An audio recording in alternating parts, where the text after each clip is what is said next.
Hola gente de YouTube, espero que les guste el nuevo capítulo de este fanfic. Todos los derechos reservados a sus respectivos autores. Link del fanfic y del autor en el primer capítulo como siempre.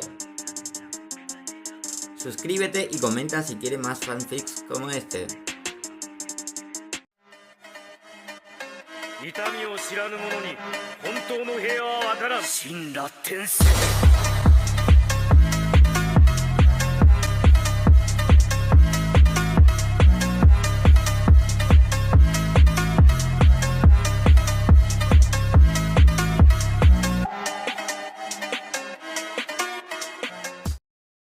El campo de batalla aún rugía bajo el peso de su propia destrucción. El vidrio fundido crujió mientras el desierto se asentaba lentamente, el calor se extendía violentamente por las dunas fracturadas, mientras la ceniza flotaba en el aire bajo un cielo magullado.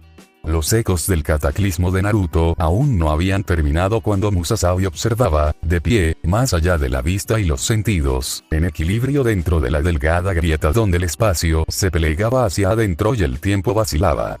Su capa blanca colgaba anormalmente quieta, intacta por el calor o el viento, mientras su mirada sin rostro seguía el caos de abajo con interés silencioso y calculado. Ninguno de los dos morirá hoy, pensó Musasabi con serena certeza. Ni Naruto, ni Zetsu Negro. Todas las variables se habían alineado, cada resultado estaba previsto. Por muy violenta que se volviera la batalla, terminaría exactamente como debía porque él estaba a punto de interferir. Su conciencia se expandió, rozando algo familiar y repugnante. Muy por encima del campo de batalla, oculto tras una estrecha y sangrante fractura en el espacio-tiempo, Zetsu Negro observaba a través de una grieta, con una presencia tenue y depredadora mientras medía el choque abajo y juzgaba el momento de intervenir. Musasabi sintió esa mirada y se permitió un ligero cambio de enfoque. «Estás mirando», pensó, pero ya es demasiado tarde. Abajo, el ejército de los Zetsu blancos seguía avanzando.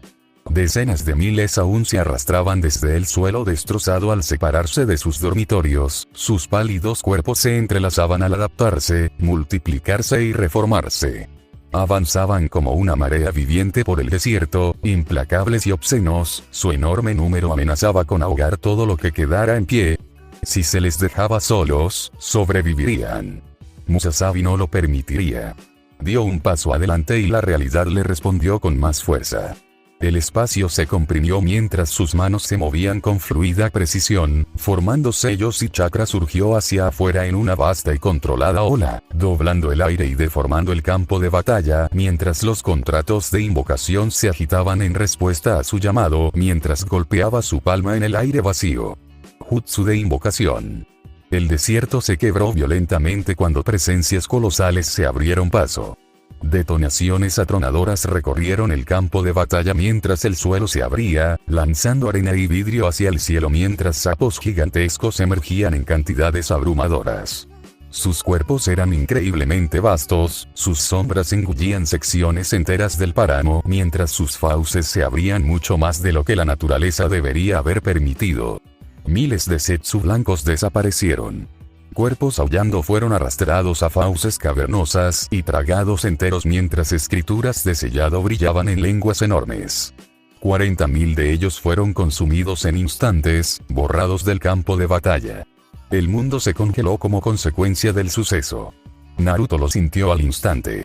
Sus sentidos del modo sabio se encendieron con fuerza mientras su atención se dirigía hacia arriba, con sus ojos azules fijos en una figura que se encontraba donde nadie debería estar. Una capa blanca en el aire. Quietud absoluta. «Tú», respiró Naruto, el reconocimiento atravesó su cansancio. Por un instante, sus miradas se cruzaron a través del espacio fracturado. Musasabi levantó dos dedos. Los sapos desaparecieron en una cadena de estallidos agudos, activando la invocación inversa al instante, llevándose todo lo que habían devorado. La repentina ausencia del ejército de Zetsu blanco dejó el campo de batalla en un silencio inquietante, un vacío más inquietante que su implacable avance. Naruto dio un paso adelante, el instinto superando a la razón. «Espera». Las manos de Musasabi formaron una última señal impecable. El espacio se plegó hacia adentro sin resistencia, y él se fue. Su partida fue tan completa que fue como si nunca hubiera estado allí. No, Siseo Zetsu negro, la rabia se filtraba en su voz cuando se dio cuenta. Más de 80.000 Zetsu blancos habían desaparecido. No destruidos, sino eliminados. Ninguna señal respondió a su llamado. Ninguna presencia persistente le quedaba. Con la furia enroscándose en su interior, se retiró por completo a su escondite en el mundo original de Naruto, cuyas paredes estaban grabadas con sellos antiguos y planos medio olvidados. Pero debajo de su ira, algo más se agitó. Interés. Su mirada se desvió hacia un Zetsu blanco inmovilizado que se convulsionaba débilmente contra sus ataduras. Su cuerpo latía con algo desconocido, sus células reaccionaban como si estuvieran agobiadas por un poder extraño. El Zetsu negro se acercó, sus sentidos sondeando profundamente su estructura, y lo que encontró apaciguó su furia. Almacenada dentro de su carne había una huella endurecida, una presión alienígena grabada en su ser, era la extraña energía que usaban las personas que peleaban con Naruto. Interesante, murmuró Zetsu negro. El Zetsu blanco se estremeció al recibir el poder, y oscuros rastros se entrelazaron en su cuerpo. El Zetsu negro se enderezó lentamente, mientras las sombras se cernían a su alrededor mientras sus planes cambiaban y evolucionaban. La forma de Zetsu negro comenzó a desmoronarse. La sustancia negra que componía su cuerpo se soltó y fluyó mientras se separaba por completo del cadáver de Madara y se desprendía del pálido brazo de su madre. Se deshizo de esas anclas sin dudarlo, colapsando hacia adentro hasta convertirse en una masa de oscuridad viviente suspendida en la cámara, ondulando y reorganizándose con cada pulso de chakra. Metió la mano en su interior y tiró. En cuanto el poder extraño penetró en su sustancia, su chakra se precipitó para envolverlo, buscando sobreescribirlo, dominarlo y asimilarlo como lo había hecho antes con incontables energías. En cambio, la intrusión se topó con una resistencia inmediata y violenta. La fuerza invisible no fluyó ni se doblegó. Se negó. El choque lo desgarró. Su cuerpo se convulsionó al chocar el chakra con la presión alienígena, desgastándola en lugar de consumirla. Negras venas de energía se encendieron y se fracturaron mientras fragmentos de sombra se desprendían y se reunían en ráfagas dentadas. El poder extraño presiona con una intención aplastante, destrozando sus canales de chakra como si fueran obstáculos en lugar de cimientos. Zetsu negro siseó con fuerza, y su serenidad se quebró al sentir un dolor, real, desconocido, que recorrió su cuerpo. Por mucho chakra que introdujera en el choque, la presión no cedía. No se disolvía. No se debilitaba. Simplemente resistía, rechazando su control y erosionando su estructura desde dentro. El intento fracasó. Con un violento estremecimiento, Zetsu negro expulsó la huella extraña, forzándola a salir de su núcleo mientras su forma retrocedía y se estabilizaba con visible esfuerzo. La presión se disipó solo tras la separación, dejando tras de sí un daño que se fue consolidando poco a poco en un silencio inquietante. El Zetsu negro permaneció suspendido, la masa oscura temblando débilmente. Entonces, no te pueden llevar, murmuró, con irritación reflejada en su voz. El silencio le respondió, pero su mente ya estaba dando vueltas. Si este poder no podía absorberse por imitación o contacto, entonces su origen debía estudiarse directamente. No a través de remanentes o residuos, sino a través de un recipiente vivo que lo portaba de forma natural, moldeado por la experiencia más que por la impronta. Su mirada cambió a medida que un nuevo plan tomaba forma. Un humano, decidió en voz baja. Uno de ese mundo, debería funcionar. Lo que quedaba del ejército de Zetsu blancos que no se teletransportó no duró mucho. Naruto los aniquiló, con clones blandiendo el Rasengan y la esgrima como un tsunami, aplastando con su sola presencia los cuerpos más débiles antes de que sus puños llegaran a su objetivo.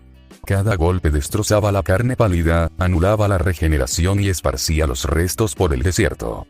A su alrededor, Ace quemaba grupos de Zetsu con ráfagas controladas de llamas, enroscándose con fuerza alrededor de sus golpes para que no se extendiera más allá de su objetivo. Yamato se abalanzó sobre la horda con su kanabo blandiendo arcos brutales, cada impacto derrumbando cuerpos antes de lanzarlos como muñecos rotos. Ulti la seguía de cerca, su estrella del alba silbando en el aire antes de estrellarse con una fuerza demoledora, pulverizando todo lo que golpeaba. Pei Chuan avanzaba metódicamente a su lado, Kabutoari subiendo y bajando con una precisión devastadora. El peso del arma partía a Zetsu en pedazos más rápido de lo que podían recomponerse. Sobre ellos, Kizaru aparecía y desaparecía con destellos, rayos de luz cercenando cabezas y torsos con una eficacia quirúrgica. Sus movimientos eran ahora precisos, sin pereza, y su atención nunca se desviaba de Naruto, incluso mientras eliminaba la última resistencia. En cuestión de minutos, el campo de batalla quedó en silencio. Los cuerpos de los Zetsu blancos yacían dispersos y disueltos, reducidos a meros residuos desvanecidos bajo el sol. El humo se extendía a baja altura sobre la arena mientras los combatientes supervivientes reducían la velocidad y bajaban las armas al cesar la amenaza. Kizaru descendió, sus botas tocando la arena con engañosa calma. Bueno, dijo con suavidad, mientras deslizaba las manos hacia sus bolsillos, eso lo resuelve. Sus ojos nunca dejaron a Naruto. El cambio fue sutil, casi imperceptible, pero Naruto lo sintió al instante. Su intención se agudizó. La luz se condensó, y Kizaru se movió lentamente. Un destello de brillantes estalló al avanzar, con la luz acumulándose en las yemas de sus dedos, su trayectoria apuntando directamente al pecho de Naruto. Antes de que el ataque pudiera completarse, Naruto dio un paso adelante, su voz cortando el aire con absoluta certeza. «No lo hagas», dijo Naruto mientras miraba a Kizaru a los ojos sin pestañear, con una postura relajada pero firme, con el poder fuertemente enroscado bajo la superficie. «Si insistes más», continuó con calma, «te mataré, puede que pierda un par de compañeros de tripulación, pero te mataré». Ace se acercó a él sin dudarlo, mientras las llamas rodaban silenciosamente sobre sus hombros. Yamato cambió el agarre de su kanabo. Ulti sonrió, girando su lucero del alba una vez antes de apoyarlo en su hombro. Pei Chuan plantó a Kabutoari en la arena con un golpe sordo y amenazante. La luz de Kizaru vaciló. Por primera vez, el cálculo superó a la confianza. Observó la escena con atención. Naruto en el centro, recuperado e inquebrantable. Ace, otro Logia, de pie a su lado. 4 poderosos combatientes los rodeaban, ninguno de los cuales tenía las limitaciones de una fruta del diablo, excepto Ace. Una lenta sonrisa se dibujó en el rostro de Kizaru, más delgada que antes a medida que la luz en las yemas de sus dedos se dispersaba. «Vaya», dijo, enderezándose. «Qué miedo.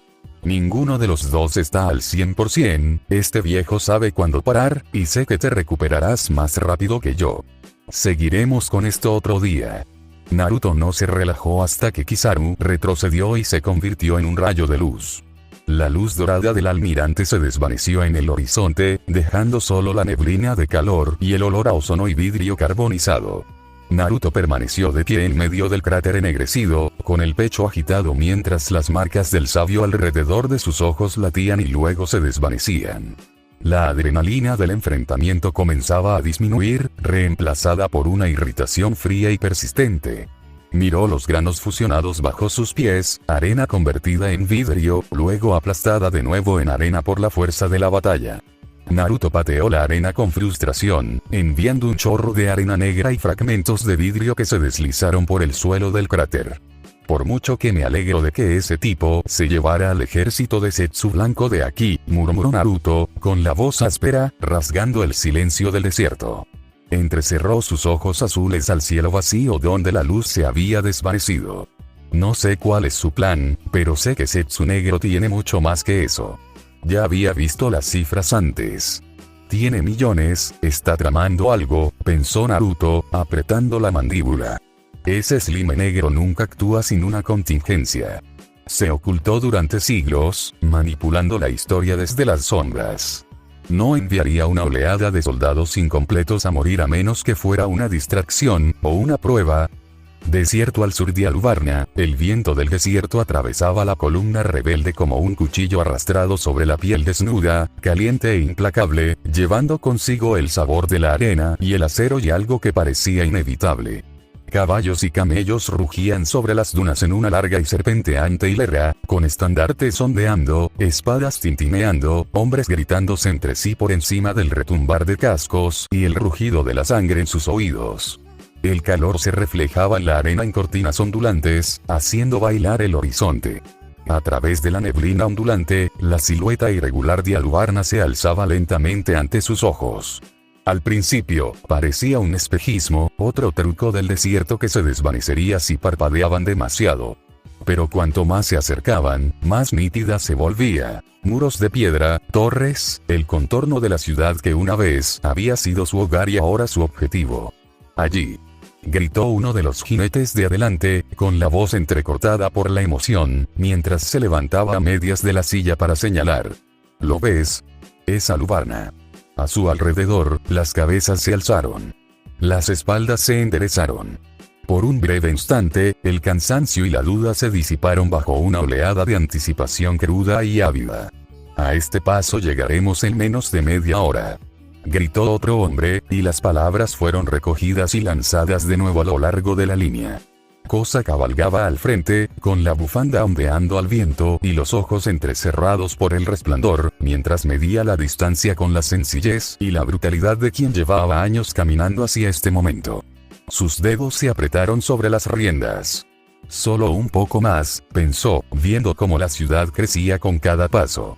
Lluvia, hambre, aldeas muertas, amigos enterrados en la arena, todo conduce hasta aquí.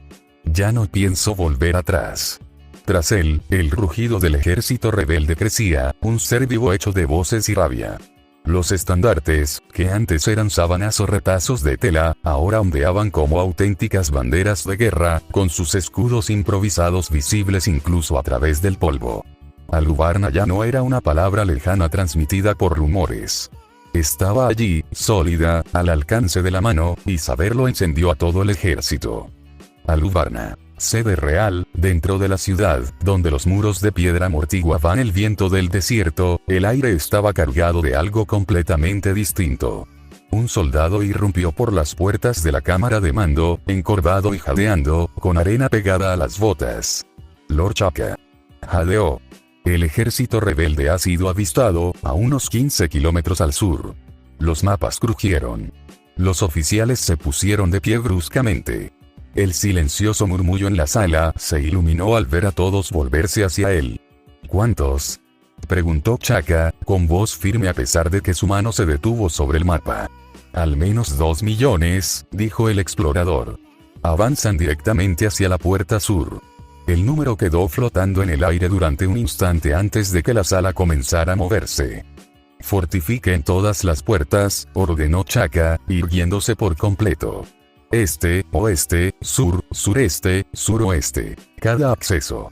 No me importa lo dispersos que estemos. Cada puerta debe ser defendida con sus vidas. Sí, señor. Coloquen la artillería en posición en todos los muros. Revisen la munición. No aceptaré que no estábamos listos sea la excusa. Sí, señor. Bajo ninguna circunstancia se permitirá la entrada de los rebeldes a la ciudad, concluyó Chaka con la mirada fija. Los mantendremos fuera, o perderemos todo lo que hay dentro. La orden resonó. Los tambores resonaron en los patios, pesados e insistentes. Los mensajeros corrieron por los pasillos. Los soldados se pusieron las armaduras, se abrocharon las correas con manos torpes, tomaron lanzas y rifles y salieron corriendo hacia sus posiciones asignadas. En cada muro, los cañones apuntaban pesadas bocas de metal hacia el desierto y esperaban a que un objetivo estuviera a su alcance. La capital se preparó, el peso del futuro de un reino presionando cada piedra. Aluvarna. Muros occidentales, en la puerta oeste el ambiente parecía pertenecer a otro mundo. En las almenas, donde se había ordenado a los soldados reales que se replegaran y dejaran que los especialistas se encargaran, un grupo de agentes de Baroque Works se extendía con la fácil arrogancia de gente que creía que el caos de abajo existía para su entretenimiento. El señor. Uno se alzaba como un cuchillo al que le habían crecido piernas y decidió caminar, con los brazos cruzados y una expresión indescifrable. La señorita. Doble dedo se apoyaba cerca, serena y tranquila, con los brazos desnudos y relajados contra la piedra. La señorita Feliz Navidad refunfuñaba con su habitual impaciencia encorvada. El señor 4 permanecía desplomado como una estatua medio fundida, con la zoo jadeando alegremente a su lado. Y encaramado en el lugar más dramático que pudo encontrar, el señor 2, Von Clay, balanceaba una pierna por encima del borde del muro como una estrella de teatro esperando su turno. Desde su posición estratégica, el desierto era un lienzo amplio y cambiante. A lo lejos, había aparecido el primer indicio de una nube de polvo ondulante, el ejército rebelde, levantando el desierto a su paso. «Miren, miren», cantó Von Clay, presionándose las mejillas con las manos. «Por fin los rebeldes están lo suficientemente cerca como para verlos. Uy, son tantos que es casi fabuloso». «Esa princesa idiota de verdad cree que puede detener todo eso», resopló la señorita Feliz Navidad, mirando a través de la neblina de calor. «Qué ingenua». «¿Pero estamos seguros de que viene?», preguntó Von Clay, girando la cintura para mirar a los demás con exagerada ansiedad. «¿Aparecerá tan dramática? No. ¿Viene? No viene. Mi pobre corazón está hambriento de drama». La señorita Doublefinger no se molestó en responder. Su mirada se quedó fija en el desierto, con los ojos entrecerrados, como si estuviera presenciando algo mucho más predecible que una guerra. El señor 4 tenía la cabeza gacha, con los párpados entrecerrados. De no ser por el jadeo constante de la zoo a su lado, habría sido fácil confundirlo con un dormido. Un centinela real, demasiado cerca, se movió nervioso. ¿De verdad estamos esperando aquí? ¿Estamos seguros de que aparecerán? «La princesa y los sombreros de paja vendrán», dijo la señorita Doublefinger sin siquiera mirarlo. «Son de ese tipo. Y si no lo hacen», añadió, con los labios ligeramente curvados, «la guerra empezará de todos modos. No es difícil obligar a la gente a matarse entre sí». Uno de los otros hombres se agitó, agitando las manos. «Si la rebelión empieza antes de que ella llegue, ¿qué hacemos? ¿Cuál es el plan?» «Nada especial», respondió Doblededo. «Una vez que las espadas empiecen a blandir, ni siquiera la princesa podrá detenerlas. Simplemente seguimos órdenes y matamos a quien nos digan». Von Clay jadeó dramáticamente y la señaló. «Oh, qué fría. Qué despiadada. Prácticamente estás rogando por una paliza encantadora, como un cisne, de mi tiempo». «Basta ya», dijo el señor 1, con su voz como una fina lámina de acero que silenció la discusión de inmediato. «Ya vienen», murmuró el señor 4 en voz baja. Von Clay parpadeó. «¿Eh? Claro que vienen los rebeldes, ellos no», espetó ella. Su dedo se inclinó hacia afuera. «Patos.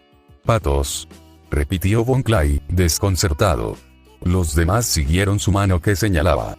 Al principio, las siluetas distantes parecían simplemente más nudos en la nube de polvo rebelde.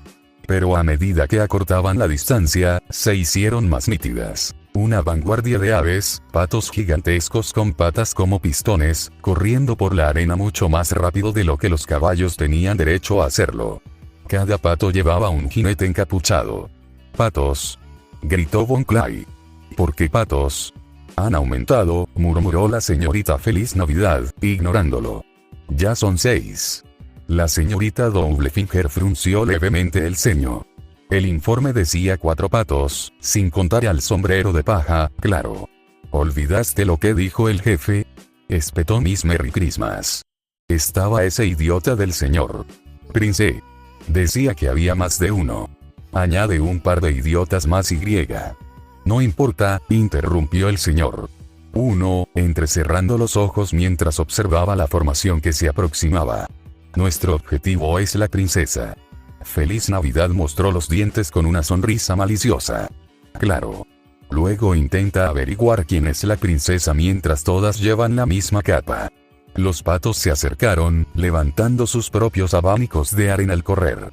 Laces, Caro y el resto del escuadrón de patos supersónicos sobrevolaron las dunas en un movimiento veloz, cada jinete oculto bajo una capa con capucha que ocultaba su figura y su ropa. ¡Qué travesura!, siseó la señorita Feliz Navidad.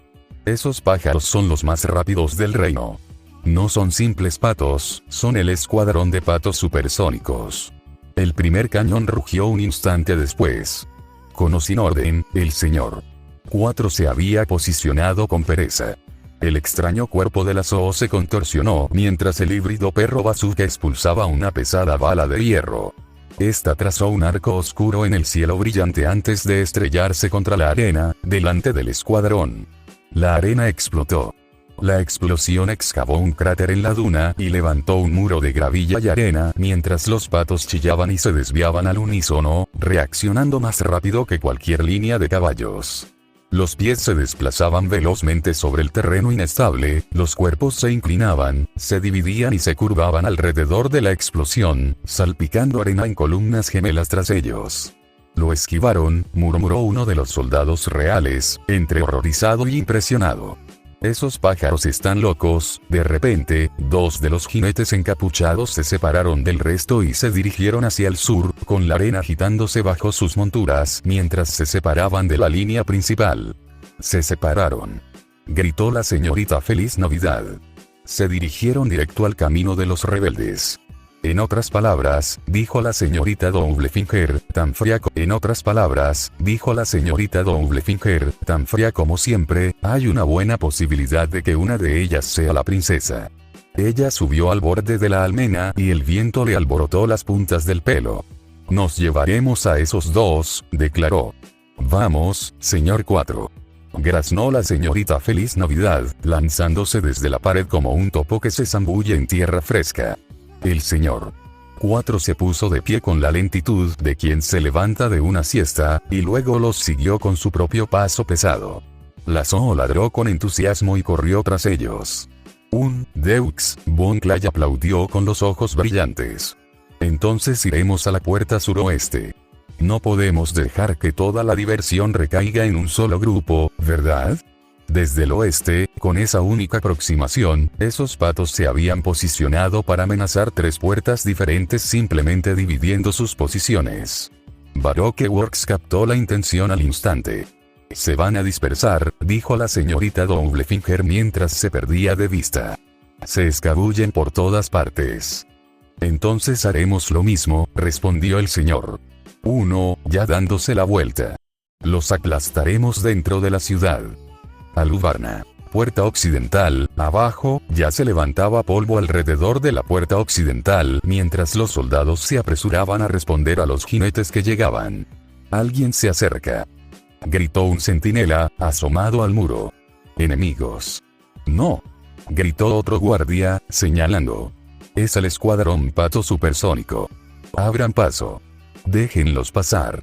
La pesada puerta crujió al abrirse hacia adentro. Los patos la atravesaron como flechas, con plumas y arena azotándolos al pasar velozmente junto a los confundidos soldados reales. No todos se quedaron. 2 jinetes encapuchados y sus patos se escaparon casi en cuanto traspasaron las murallas, saltando obstáculos bajos y escabulléndose de vuelta al desierto por senderos secundarios y salidas medio bloqueadas. La señorita Feliz Navidad y el señor 4 los persiguieron sin dudarlo, con la Zoo saltando tras ellos como un alegre perro de caza. Corrieron adentrándose en el desierto, alejándose de la ciudad, atravesando dunas y rodeando rocas escarpadas. El sol caía a plomo. La arena flotaba bajo sus pies. La distancia desde Aluvarna aumentaba con cada respiración. Finalmente, las 2 figuras encapuchadas redujeron la velocidad hasta detenerse en un área abierta del desierto, sin cobertura y sin una salida obvia. La señorita Feliz Navidad enseñó los dientes. ¿Por qué te detuviste? ¿Ya te acorralaron? Uno de los jinetes miró hacia atrás, con voz divertida y un poco cansada. Gracias por seguirme. Los demás rieron nerviosamente. Hasta ahora te han engañado increíblemente fácil, se deslizaron de sus sillas y echaron hacia atrás sus capuchas. Usopp y Chopper los miraron fijamente, el francotirador de nariz larga intentando adoptar una pose arrogante y casi lográndolo. Chopper se inflaba con tanta bravuconería como su pequeño cuerpo podía manejar. La cara de la señorita Feliz Navidad se contrajo al comprenderlo. Pequeños gamberros. Lejos de sus gritos, la verdadera princesa se puso de pie. Desierto en las afueras de Aluvarna. Enfoque sur, Vivi estaba de pie en la arena con Karoo a su lado, pequeña contra el horizonte, una figura solitaria entre una capital y un ejército que cargaba. El sonido de los cascos había trascendido el simple ruido. Era un trueno constante que se le metía en los huesos y le rechinaba los dientes. Cada temblor bajo sus botas le recordaba lo pequeña que era comparada con la marea que se aproximaba a la ciudad. Karoo, murmuró, pasándole una mano temblorosa por el cuello. No tienes que quedarte. Si te quedas aquí conmigo, podrías ser pisoteado.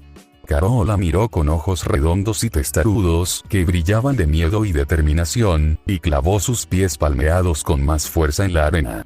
No se movió. Ni siquiera se inmutó. Se le encogió el pecho. Incluso ahora, estás así, pensó. Gracias, pero aún así te pido que te enfrentes a toda una guerra. Al otro lado, la voz de Kosa atravesó el polvo que se levantaba. Todos en formación. Gritó desde el frente, con la capa ondeando a sus espaldas. Atacaremos la puerta sur de un solo golpe, abriremos paso y acabaremos con esto desde dentro. No se queden atrás. Los rebeldes rugieron en señal de acuerdo. Las olas avanzaron con fuerza. En la ciudad, los soldados reales se lanzaron a los preparativos finales en las murallas. Asegurad esas balas de cañón. Apiládlas bien. No quiero que ninguna se suelte con el primer retroceso. Artillería, mantengan su posición hasta que se dé la orden. No disparen sin orden. El enemigo es numéricamente demencial, susurró un joven soldado, con los nudillos blancos sobre el fusil. 2 millones, puede que el suelo tiemble, gruñó su oficial, pero nosotros no. Recuérdelo. Al desierto no le importó lo que cada bando se prometía. Sin previo aviso, uno de los cañones se disparó. El estruendo abrió el cielo, el sonido repentino sorprendió incluso a los que manejaban la artillería. Una sola bala salió silbando de la ciudad mucho antes de lo previsto, dejando una estela de humo al atravesar la arena.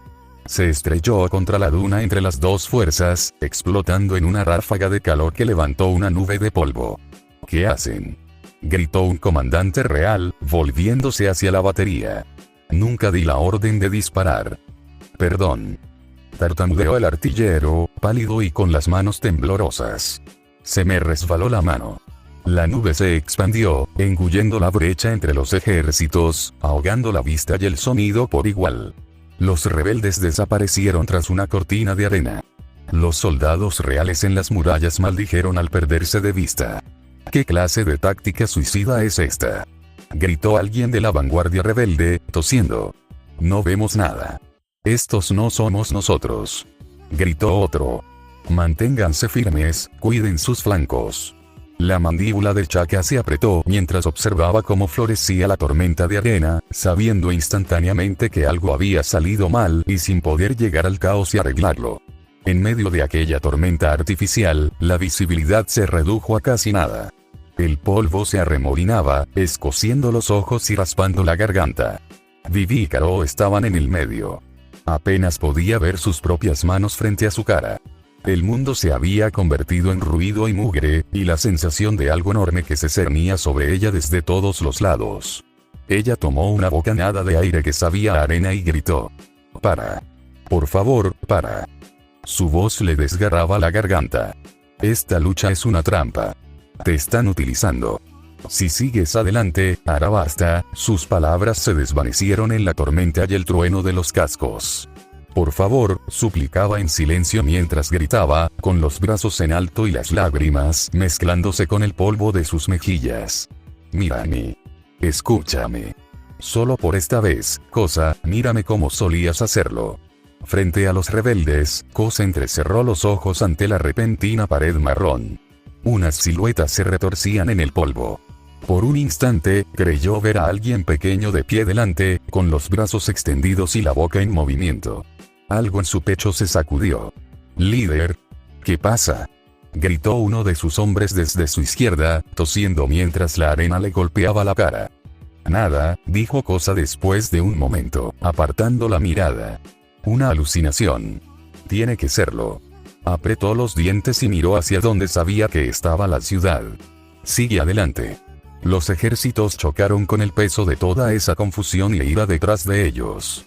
«Fuego». gritó un comandante real, esta vez con toda la intención.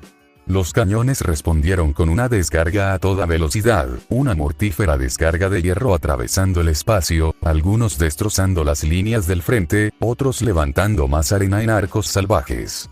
Los rebeldes gritaron mientras hombres y monturas caían. Rugieron de vuelta y se estrellaron contra la descarga. Dentro de la tormenta, el mundo se inclinó. La conmoción de una explosión demasiado cercana impactó a Vivi.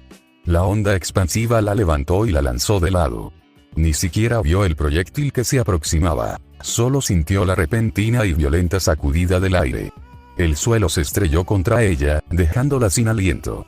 Intentó incorporarse, con los oídos zumbando y los ojos ardiendo. A través de la neblina, vio algo más moviéndose, formas oscuras que se acercaban a ella, el golpeteo de cascos repentinamente cercano y ensordecedor. Apenas tuvo tiempo de registrar la sombra antes de que un peso la golpeara por detrás, empujándola hacia abajo. Caro se abalanzó sobre ella sin dudarlo, con las alas abiertas al máximo, y su cuerpo aguantó toda la fuerza de las monturas rebeldes que pasaban a toda velocidad. Los cascos le rozaron y patearon la espalda. La arena y la gravilla se estrellaron contra ellos en oleadas. Se negó a moverse hasta que lo peor hubiera pasado.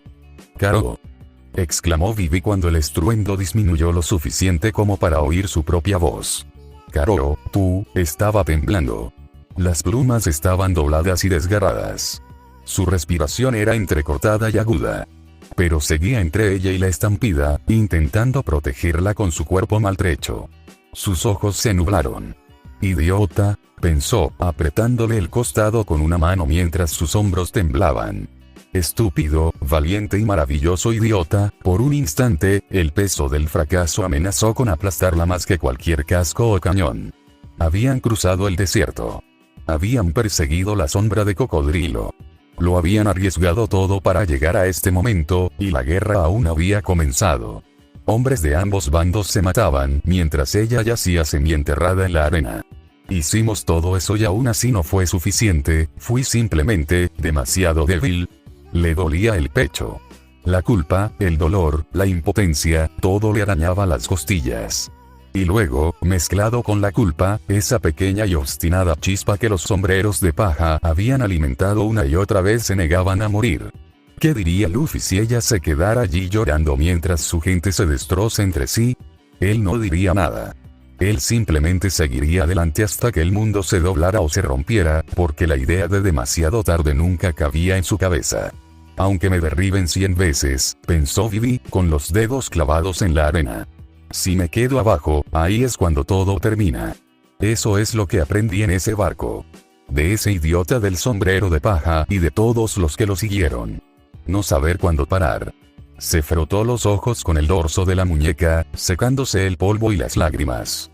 Le temblaban las piernas, pero se obligó a incorporarse. Caro, aún temblando, intentó mantenerse en pie con la cabeza inclinada, decidida. Ella le tomó la cara brevemente, presionando su frente contra la de él. Gracias, susurró con voz ronca. Lo siento. Pero no me rendiré. Se volvió hacia la tormenta, hacia la ciudad, hacia la guerra que había comenzado sin su consentimiento. Voy a detener esto, dijo, más para sí misma que para nadie más. No importa cuántas veces me derriben, lo detendré. Y luego corrió hacia el palacio. La tierra de Naruto. La tierra del bosque, la invocación inversa de 80.000 Zetsu blancos a un lugar secreto que estaba sellado lejos de Kara y los Zetsu negros fue el primer paso del plan. El segundo estaba aquí.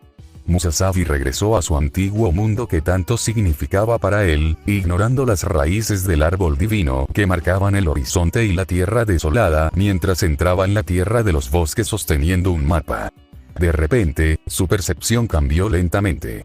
El siseo del viento se alargó. La luz del sol pareció mantenerse en su sitio. Un peso familiar golpeó suavemente en el fondo de su conciencia, un genjutsu de comunicación entrante, preciso y quirúrgico, del tipo que hacía tiempo que había aprendido a reconocer. Dejó que sus hombros se relajaran y no se resistió. Está bien, pensó Musasabi al abrir la puerta. Veamos qué quieres ahora, amado.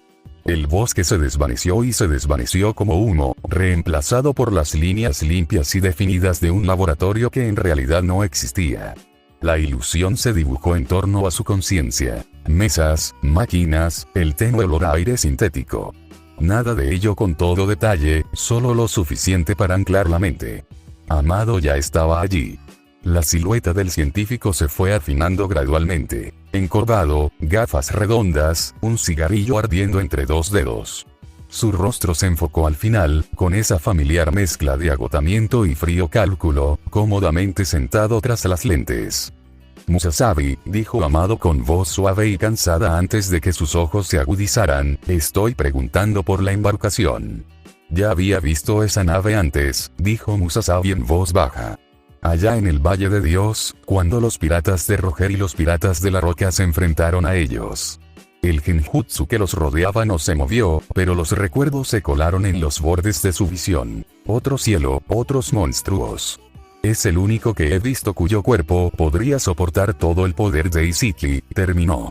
Una leve sonrisa sin humor tocó la boca de Amado. Eso coincide con mi análisis, dijo Amado. Los demás nunca estuvieron destinados a contener a Isiki por completo. Hijin es un compromiso aceptable para Isiki, pero solo si Isiki se estrangula. Si se presiona demasiado, la nave se agrieta. Tú mismo has visto las señales. Eso no lo detendrá para siempre, dijo Musasabi. No cuando Isiki le susurra al oído. No cuando Kara está desesperada. Amado dio una calada lenta a su cigarrillo. La brasa brilló, luego se apagó, el humo se enroscó perezosamente antes de desvanecerse en la irrealidad de la escena. Después de tantos fracasos, dijo Amado en voz baja, Kara finalmente encontró un recipiente. Uno real. Un cuerpo que puede contener a Isiki Tsutsuki con todo su poder. Y el resto de ese mundo, murmuró Musasabi mientras su mirada se perdía en la distancia, no tiene idea de lo que acabamos de decidir para él. La ilusión empezó a desvanecerse. Las líneas del laboratorio se desdibujaron. El fantasma del cráter perdió claridad a medida que la conexión del genjutsu se aflojaba. Amado suspiró y luego murmuró, mejor me voy. Oga necesita ayuda para modelar y modificar los exteriores que tenemos. En el mundo real, el tiempo volvió a su ritmo normal y la tierra de los bosques volvió a respirar tranquilamente. Musasabi se encontraba ahora al borde de un acantilado escarpado, con el dosel del bosque extendiéndose infinitamente bajo él, estratificado y antiguo, intacto por caminos shinobi o fronteras modernas. Árboles enormes se retorcían hacia el cielo, con raíces que se aferraban a la piedra como garras, su presencia cargada con el peso de siglos. El viento tiró de su capa mientras desplegaba el mapa en sus manos. Viejo. Más antiguo que el propio sistema de aldeas. El pergamino era quebradizo, la tinta se había desvanecido en espirales y glifos que ninguna academia reconocería. No eran puntos de referencia para viajeros. Eran advertencias, ecuaciones de chakras escritas por personas que esperaban que el mundo las olvidara. Entonces, no era un mito después de todo. La mirada de Musasabi trazó una espiral y luego se elevó hacia el terreno. Los ángulos se alineaban a la perfección. Saltó del acantilado. El chakra amortiguó su descenso. Sus botas rozaron la piedra cubierta de musgo sin hacer ruido. En la base, semienterrada bajo raíces y rocas derrumbadas, había una entrada de cueva deliberadamente borrada del terreno. La piedra tenía las inconfundibles cicatrices del Finjutsu. Capas. Redundante. Diseñado para no fallar. No una prisión para años, sino para siempre. Musasabi se arrodilló y apartó décadas de escombros, revelando el sistema de sellado tallado directamente en la pared del acantilado. Apretó la mandíbula. Así que realmente hicieron esto juntos. Sus dedos se cernieron sobre el sello, extendiendo el chakra con cuidado, enroscándose entre las líneas en lugar de forzarlas. El conjunto se resistió al principio, luego se agitó, y el reconocimiento floreció a través de antiguos senderos mientras deshacía el sello. El último Uchiha vivo, murmuró Musasabi, Ikari Uchiha. El sello respondió. La piedra se desprendió en capas a medida que el jutsu se desenredaba, y el chakra se evaporó como niebla a la luz de la mañana. Un aire fresco y preservado fluyó desde las profundidades de la cueva, trayendo la quietud de un mundo desaparecido. Dentro, en el centro de la cámara, había una segunda formación de sellado grabada en el suelo. Y dentro había una niña de 12 años. Se cernía centímetros de la piedra, congelada en el tiempo. Sus ojos negros se abrieron de golpe en el instante en que el sello se desplomó, agudos y confusos. Su cabello negro y puntiagudo, ligeramente teñido de azul, le caía más allá de los omóplatos, sujeto por una diadema naranja desgastada por el tiempo. Llevaba un jersey de cuello alto negro corto y leggings capri a juego debajo de un abrigo azul con ribetes más oscuros. Un cinturón marrón con hebilla plateada le ceñía la cintura. Guantes sin dedos de color marrón oscuro le cubrían las manos, y unas botas negras flotaban en el aire. Su respiración se entrecortó cuando la suspensión falló, cuando el sello se deshizo, y ella comenzó a caer hacia adelante, solo para que Musasabi la atrapara. Con un brazo bajo sus rodillas y el otro sujetándole la espalda. La sujetó con suavidad, pero con cuidado, como si temiera que un movimiento repentino la destrozara. Su cuerpo temblaba, no de frío, sino de conmoción. Sus ojos oscuros se movían salvajemente, observando las paredes de piedra, la luz desconocida y al extraño enmascarado que la sostenía. ¿De dónde? Susurró con la voz entrecortada. Los clanes, Madara. Musasabi la bajó hasta sus pies pero mantuvo una mano firme sobre su hombro. Han pasado más de 70 años desde que te sellaron, dijo suavemente. La niña se quedó congelada en estado de shock. Eres anterior a Konoha, dijo Musasabi. Te sellaron antes de que el primer Hokage llevara ese título. El mundo shinobi que conociste, continuó con voz baja y mesurada, terminó antes de que existieran las aldeas, e incluso esas aldeas desaparecieron. Tú y yo estamos entre los últimos seres vivos de este planeta. Los Senju, susurró desesperada. Ellos, te temían porque eras una de las armas definitivas de los Uchiha, dijo Musasabi en voz baja. Y el clan Sarutobi también se unió a sus esfuerzos para encerrarte. El silencio se apoderó de la cámara. Conozco tu historia, continuó. Sé cómo te trató el clan Uchiha. Cómo te llamaron arma en lugar de niña. Cómo los otros clanes decidieron encerrarte. Las lágrimas brotaron de sus ojos, la confusión se convirtió en algo crudo y doloroso, mientras murmuraba. El Uchiha. Musasabi la miró fijamente, con el rostro enmascarado indescifrable, mientras decía, eres el último Uchiha. La respiración de Ikari se quebró en un jadeo agudo e irregular. El miedo, la confusión y siglos de angustia reprimida se unieron, rompiendo algo en lo más profundo de su pecho. El chakra brotó en un pulso violento, antiguo y salvaje, inundando la cámara con una presión que hizo vibrar el aire. Sus pupilas se pusieron rojas cuando activó su Sharingan, y luego sus tres tomoe giraron y se retorcieron en tres curvas puntiagudas estiradas espaciadas uniformemente alrededor de la pupila, con cada curva en la parte superior alrededor del ojo formando un molinete. Tan joven, y ya cargando con tanto odio y dolor, pensó Musasabi con frialdad bajo su máscara. Su mirada se endureció al responder a su instinto con la suya, y su propio Sharingan cobró vida. Ojos rojos se encontraron con ojos rojos, sus chakras chocaron en un choque silencioso y ancestral que resonó por la cámara como una espada desenvainada. El aire entre ellos se volvió denso, cargado de recuerdos sangrientos e historia no contada. Ikari retrocedió como si la hubieran golpeado. La respiración se le atascó dolorosamente en la garganta. El terror eclipsó la confusión. Le temblaban las manos mientras se tambaleaba hacia atrás, con los ojos clavados en él. Mentiroso. Jadeó con voz ronca y quebrada. Eres un Uchiha. La acusación tembló, no de ira, sino de miedo, y Musasabi exhaló lentamente ante eso. No, dijo con voz tranquila, firme y firme. El chakra de sus ojos cambió y el carmesí se desvaneció, reemplazado por iris pálidos mientras finas venas afloraban en sus sienes al activar el Byakugan. Ikari se estremeció violentamente, su manjeki tembló mientras la incredulidad se transformaba en pánico. Retrocedió un paso más, sus botas raspando la piedra fracturada. No soy un Uchiha, dijo Musasabi con serenidad. Y tampoco soy un Iga. Soy algo más, niño. Sus ojos se movían rápidamente, buscando algo en su rostro enmascarado, la cámara, cualquier cosa que tuviera sentido. ¿Entonces qué eres?, preguntó con voz temblorosa y aguda por la desesperación.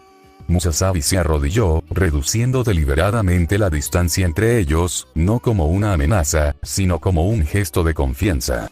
El Byakugan se desvaneció y cerró los ojos. Soy alguien que entiende lo que significa ser temido por lo que eres, dijo en voz baja y extendió la mano. Lentamente, con cuidado, deteniéndose justo antes de tocarla. No te voy a tratar como un arma, niña. No te voy a encerrar, continuó con voz firme pero dulce. Nunca más. Te voy a tratar como si fueras mi hija. Porque te voy a necesitar en el futuro, y tú también me vas a necesitar. Se hizo el silencio mientras el Manjeki de Ikari se deshacía, el Tomoe se disolvía y sus ojos volvían a la oscuridad. Las lágrimas caían libremente, abriendo caminos calientes por sus mejillas mientras sus fuerzas finalmente la flaqueaban. Sus rodillas se doblaron. Musasabi la atrapó sin chakra, sin jutsu, solo con brazos firmes y una tranquila certeza. Ella se aferró a su capa, con los dedos apretados, como si temiera que él desapareciera si la soltaba. Fuera de la cueva, el bosque susurraba, las hojas se agitaban con un viento más antiguo que las naciones. Ikari empezó a llorar desconsoladamente. Arabasta, Naruto cerró los ojos y buscó en su interior, más allá del eco de la batalla y el calor persistente en el aire. Bajo su propio chakra, algo áspero y antiguo se agitaba, seco y abrasivo, cargando la paciencia de las dunas infinitas. La presencia respondió sin calidez, pero sin rechazo. La arena bajo ellos empezó a moverse. Al conectar con el chakra de Shukaku, recuperó un par de horas. Al principio, se transformó en ondas superficiales, granos que temblaban como agitados por un viento invisible. Luego, el desierto cedió por completo a su voluntad.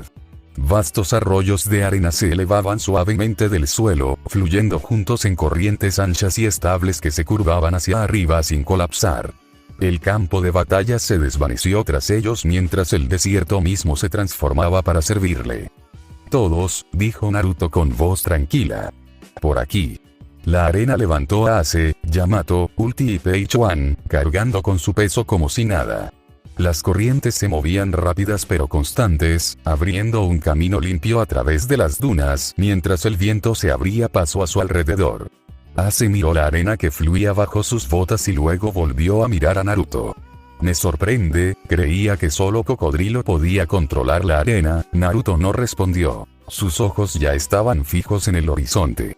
Olvidé algo importante, pensó, apretando la mandíbula. No sabía que lo necesitaba antes de enterarme de que Zetsu Negro había vuelto, no debía haber dejado a Idan en el Going Merry. Las corrientes avanzaban con fuerza, llevándolos a través del desierto a una velocidad imposible. Las dunas se difuminaban en olas doradas mientras el sol se ponía, tiñendo el cielo de un ámbar intenso. A lo lejos, una silueta familiar comenzaba a dibujarse contra la costa. El Merry Going. Naruto guió la arena con cuidado a medida que se acercaban, las corrientes subiéndolo justo para despejar el último tramo de terreno. El barco esperaba donde lo habían dejado, con las velas flácidas y el casco intacto, descansando tranquilamente contra la orilla del mar y la arena. Naruto avanzó mientras la arena los llevaba el último tramo hacia el barco, con la mirada fija en el Merry, con expresión indescifrable mientras el viaje llegaba a su fin. Naruto saltó a la cubierta del Going Merry en un instante, con las botas golpeando la madera con tanta fuerza que el casco crujió. La calma del barco se quebró al instante. Cruzó la cubierta a pasos largos y agresivos, con la mirada fija en una figura familiar desplomada contra el mástil. Agarró la cabeza de Idan por el cabello y tiró de ella hacia arriba sin previo aviso. La voz de Naruto se convirtió en un gruñido bajo, tan agudo que cortaba. El Zetsu Negro está aquí. Envió un ejército de Zetsu blancos tras de mí. Idan parpadeó una vez. Luego dos. Una sonrisa se dibujó en su rostro, lenta y fea, incluso mientras Naruto apretaba más fuerte. Ja, murmuró, con la mirada agudizada a pesar del sueño aún aferrado. Ya tardó bastante. ¿Y cuál es la jugada? Naruto lo soltó con un fuerte empujón, enderezándose mientras se giraba hacia la proa del barco. El viento azotó su abrigo, chasqueando la tela mientras miraba tierra adentro, hacia el resplandor lejano que tenía el cielo nocturno más allá de las dunas. El plan cambió, dijo Naruto con voz firme pero fría. Nos dirigimos a Alubarna. Hidan inclinó la cabeza, escuchando ahora. Los rebeldes y los militares están a punto de despedazarse, continuó Naruto. Los detendremos antes de que Crocodile consiga lo que quiere. Si Luffy y Tama fracasaron, apretó ligeramente la mandíbula. Entonces me encargaré de Crocodile yo mismo. Hidan rió entre dientes, con un sonido seco y ansioso. ¿Y la chica? Naruto no se dio la vuelta. Y Nico Robin, dijo con voz neutra, cada palabra deliberada y definitiva, no sale viva de Alubarna. La cubierta quedó en silencio a su alrededor, el crujido del barco y la distante ráfaga del viento del desierto llenaron el espacio donde podría haber existido la vacilación. Naruto permaneció inmóvil en la proa, con la mirada fija al frente, ya varios pasos por delante de todos los demás. Naruto se apartó de la proa y finalmente se enfrentó al resto, con la tensión en su postura, tensa e inconfundible. Su mirada recorrió la cubierta, observando cada rostro familiar, cada arma a su alcance, cada presencia en la que confiaba para estar donde las cosas estaban a punto de ponerse feas. «Nos vamos», dijo. «Todos. Ahora». No levantó la voz. No hacía falta. «Vamos». Yamato fue la primera en responder. Apoyó su kanabo en la cubierta y sonrió, penetrante e intrépida, con los ojos llenos de anticipación, no de duda. «Bien», dijo, encogiendo los hombros como si se relajara antes de una larga pelea. Empezaba a pensar que nos perderíamos la verdadera batalla. Si Alubarna está a punto de estallar, prefiero estar en medio de ella. Ulti resopló con fuerza, haciendo girar su lucero del alba una vez antes de apoyarlo en su hombro con un fuerte ruido metálico. Por fin. Basta de correr por el desierto, dijo con una sonrisa feroz. Si se avecina una guerra, quiero ser yo quien la destruya. Pei Chuan no dijo nada al principio. Simplemente levantó a Kabutoari y apoyó el borde contra la cubierta. La madera crujió levemente bajo su peso. Entrecerró los ojos, concentrados y firmes. «Indícame dónde quieres que se rompan las cosas», dijo en voz baja. «No fallaré». Ace exhaló lentamente. Las llamas titilaron brevemente en sus antebrazos antes de extinguirse. Miró a Naruto con una expresión tranquila y seria que pesaba más que cualquier bravuconería. «Si las cosas salieron mal», dijo Ace con calma, «las arreglamos. Eso es todo. Solo dime dónde necesitas el fuego». Naruto asintió una vez, bruscamente y definitivamente y dijo, «Eso es todo lo que necesitaba escuchar». Naruto se acercó al borde de la cubierta y contempló el desierto que se extendía interminablemente hacia el lejano resplandor de Alubarna. El viento le traía calor y arenilla en la cara, pero lo ignoró, plantando los pies con firmeza mientras respiraba lenta y controladamente. Bajo su propio chakra, aquella presencia áspera y ancestral se agitó de nuevo, seca y abrasiva, respondiendo a su llamada con reticente familiaridad. La arena bajo el barco comenzó a elevarse en corrientes dispersas, con granos que se arremolinaban como si fueran arrastrados por corrientes invisibles. Entonces, el flujo se estabilizó, comprimiéndose y moldeándose bajo el control de Naruto. La arena se fusionó en una plataforma ancha y densa, cuya superficie se endureció y compactó hasta soportar un peso inmenso sin colapsar. Naruto extendió su chakra hacia afuera, filtrándolo a través de cada capa, anclando la estructura en su lugar mientras flotaba a varios metros sobre el suelo. La plataforma no cayó. Permaneció suspendida, sostenida en el aire por el chakra Sukaku prestado por Naruto, vibrando débilmente con un poder contenido. La expandió aún más con un fuerte esfuerzo de voluntad. La arena se extendió, ensanchándose y espesándose hasta que hubo espacio más que suficiente para que todos pudieran estar de pie cómodamente. Los bordes se elevaron ligeramente, curvados lo justo para mantener el equilibrio incluso con el aire que los rodeaba. «En marcha», dijo Naruto. Yamato avanzó sin dudarlo, con sus botas resonando con fuerza contra la arena endurecida. Ulti lo siguió con una sonrisa, dando un pisotón como si lo desafiara a ceder. Pei Chuan se movió después, con Kabutoari apoyado cómodamente en su hombro, sin probar nada porque confiaba en el peso bajo sus pies. Ace subió último, mirando hacia abajo con interés mientras tenues ondas de calor se curvaban desde su piel y se desvanecían inofensivas en la arena. Naruto permaneció en el centro, con la mirada hacia adelante. La plataforma se levantó.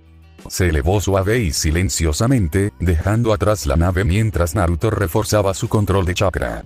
El desierto se desvaneció bajo sus pies mientras la masa suspendida comenzaba a avanzar, deslizándose por el aire con un impulso constante.